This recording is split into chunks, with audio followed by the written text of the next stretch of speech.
Good day, CEA. This is Kristen Lueva, President, and I am here with your Tuesday newsletter for April 25th. I hope you all are having a good day. We are in the final stretch towards the end of the school year. First things first, evaluations. Evaluation deadline, April 11th. That's 60 days prior to the end of the school year. You should have received a copy of your final written evaluation.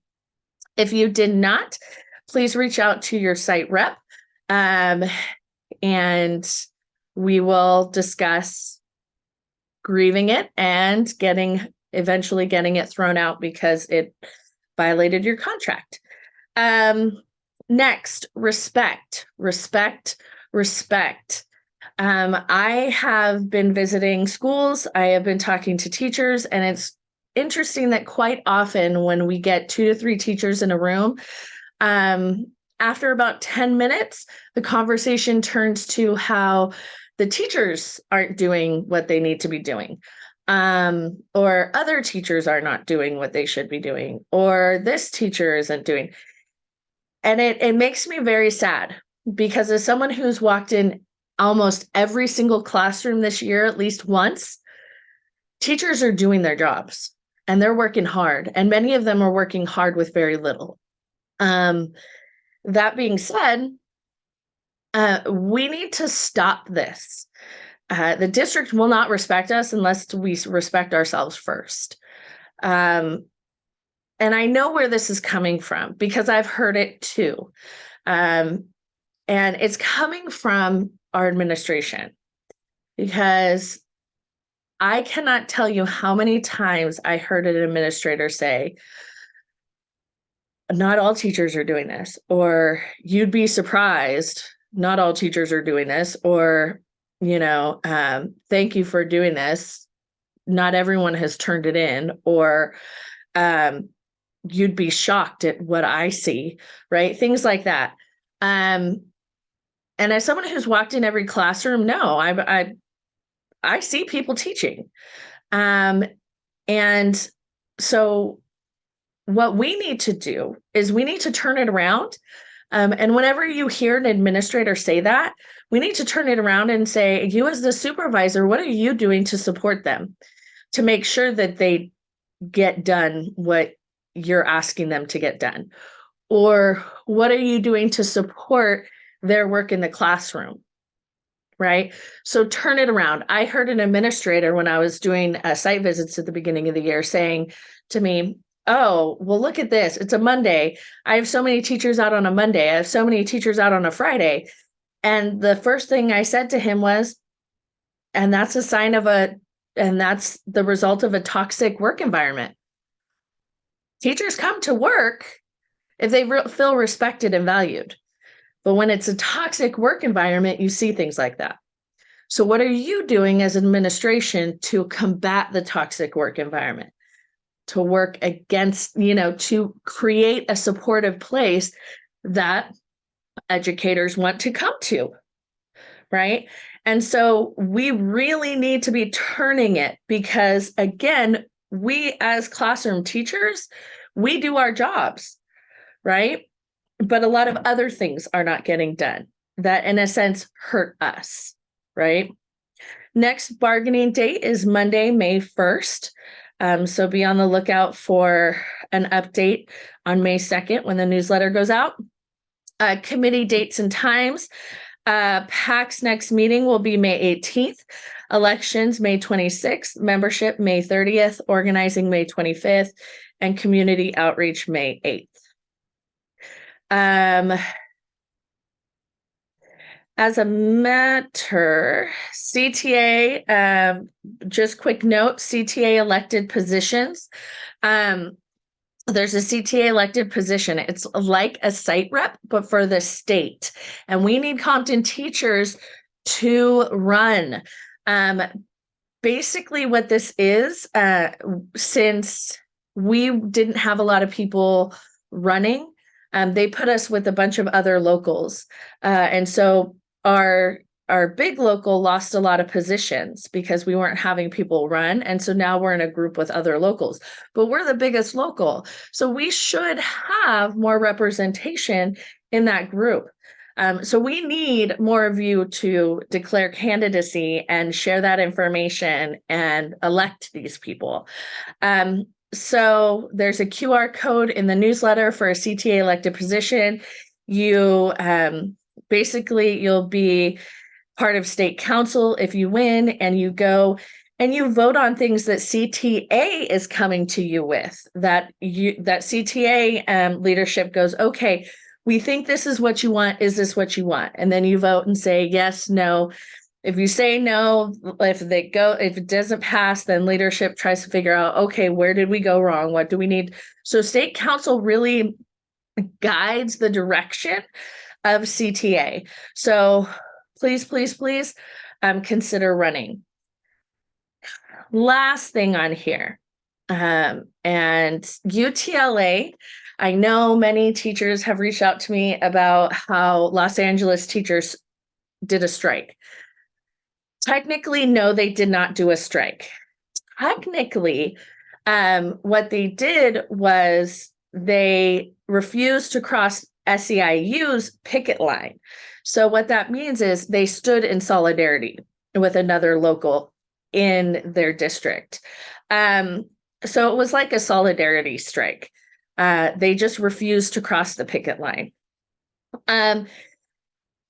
But do remember UTLA, United Teachers, Los Angeles, they did have a strike in 2018. And I need to remind you, their strike was not over salary. Their district had already agreed to the salary that they increased that they wanted. But UTLA still decided to strike over classroom things. And that really helped the community get behind them, right? And so now when UTLA is fighting, yes, they're fighting for salary, but at the same time, they're fighting for a lot of conditions within the school environment. Class size reduction by one student. Because remember, one student class size reduction is like a 1% salary increase. So that's how it equates in the budget, in a sense. So think about their class size reduction as another increase. The ability to grieve class size, having the counselor max go from 750 to 700. One college counselor for every high school. So not just having an academic counselor, but also a college counselor. I mean, these things are things that the students need, that teachers are doing, that now having someone dedicated to this position actually helps support, right? The counselors in their association now have a smaller case load, right? Pupil service and attendance counselors pay has shifted from a school site funding to a district funding. So now the school site has more funding to fix things around the school, right? Combo class language was added to sort of try to avoid combo classes. How many of us have combo classes? Our elementary schools are full of combo classes because we have less students, right? So they said, oh, just do combo classes. Well, if we had language that basically provided a huge stipend to combo class teachers, they wouldn't want to do it. They would figure out how not to do a combo class, right? And much more. There's a QR code in there that you can read all the beautiful language that they added to support the classroom, to support what students need, not just salary. So here's the thing. We can do this, but we have to stand. The thing that UTLA did was they stood. They said, this is not okay. This cannot go on any further. We are going to stand as one and we are going to stop this. And they did, right? And so everyone might not have agreed with everything, but the point was that they're moving in the correct direction. They're continuously fighting for what is better for the students and what is better for the educator. Because what is better for the students and the educator basically improves the education in the Los Angeles Unified School District, right? Also, they stood in solidarity with classified. So they were also fighting for what is better for the classified in their district. So then they could also fight for improvement for all the workers, because if all the workers improve, if their working conditions improve, then the quality of education improves. So they really stood together. So here's the thing. I'm willing to do the work. I am willing to stand there with you all, but I cannot stand alone. eBoard cannot stand alone. Your site reps cannot stand alone. To have a total of about 80 of us stand there for about 900 members, less than 10% doesn't do anything. The district just looks at that and goes, members don't care. They're not really interested. But when we stand as one, they move. We will win if we stand as one. When we saw an increase of 10% to 30%, we got last year, our pickets, we went from a 10% of members showing up to 30% of members showing up. When that happened, guess what happened? Oh, we got a 10% raise. Imagine if we had more of us standing, what we could do. Not just salary and healthcare, but imagine what we could do at our class sites and our classrooms. Imagine what we can do with our counselor caseload. Imagine what we can do with the school psychologists and the and special ed classrooms. Just imagine what we could do with the elementary schools, guaranteed prep time in some manner during the week. I mean, things that you are like, oh, that could never happen. It could if we stood together.